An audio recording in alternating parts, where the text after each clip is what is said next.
Hello, everyone. I'm Kerry Amos, and welcome to my week one, unit one discussion, video discussion.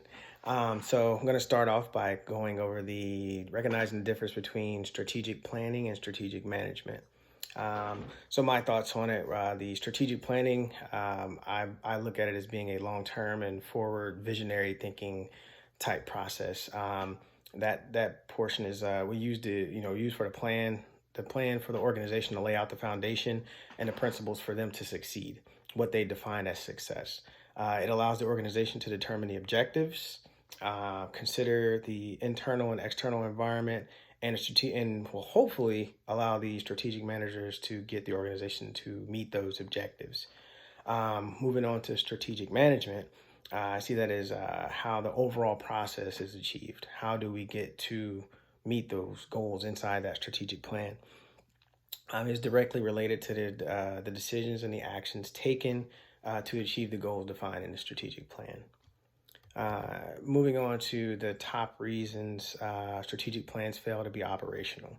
One of the main reasons that they fail to be operational is, as with anything in most tasks, is having unrealistic plans and unattainable goals. If you have something that's just too far fetched or actually underachieving, if you set your mark too low or too high, it could just lead to failure. Uh, Additionally, poor leaders, they lack the overall vision.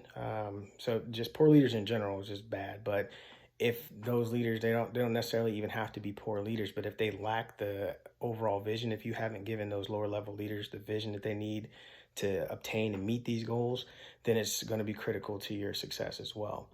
The mismanagement of personnel and resources. One of the quotes that I saw in the Randall article said, when an organization that has been fixated on managing operations begins paying attention into executing strategy, managers often find that resource allocations, budgets, and departmental and individual priorities were grossly misaligned. So when you actually start looking at the right things, you see how far off track you really were. If you aren't focused on the right things from the beginning, you lose time, you lose money, and you lose resources, and likely talent. Like some additional strategic plans that I saw, failures that I saw was not ensuring that the team follows strategic plan, having a results-oriented and not a vision-oriented focus, not understanding the environment, poor strategic plan or plans, and the lack of vision and depth, flawed or incomplete communication, which causes conflicts, unwillingness to change or adapt, not holding the team accountable, and again, unrealistic goals. Next would be the describe and assess the primary component of the strategic management process. The primary components of the strategic management process, I feel, are the environmental analysis, strategy, evaluation, and communication.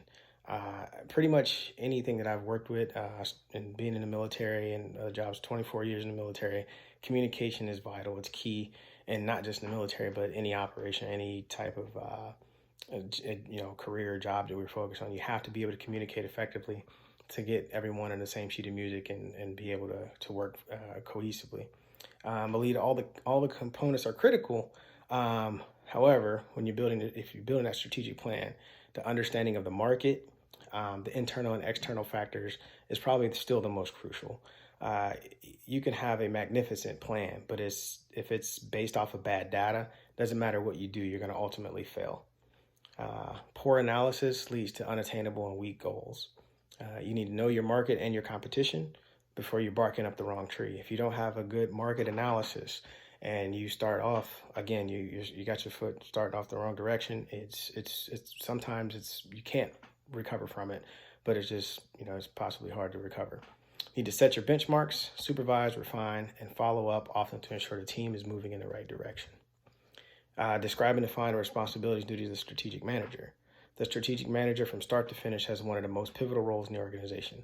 They align projects with the company's strategic plan, as well as they ensure the proper personnel are in a place to complete the task. Strategic managers are essentially what I call the checks and balances of the organization. Strategic managers are the primary decision makers and drivers of the organization, and they also facilitate the proper use of personnel and resources. Why companies need strategic planning. Companies that strategically plan provide deliberate guidance to all elements within the organization. This allows each branch of the company to work even independently towards the same direction to meet the company goals and grow their organizations. Without a clear plan, it is often impossible for the company to reach its objectives, as well as withstand turnover and to be sustainable for the future. A plan not only provides direction, it provides focus. Focus on specific goals means the organization is less likely to be distracted by extraneous activities, and that's in the Bailey article. Provide focus, clarity, direction, and establish measurable, tangible goals. A clear strategic plan on how the company needs to operate and direction needs to head. Provide guidance for the managers to steer the company and communicate your message, the common goal, and keep everyone in the right direction. So hopefully that's a good snapshot of what this is covering, and I look forward to your comments and discussion. Thank you. Y'all have a wonderful day.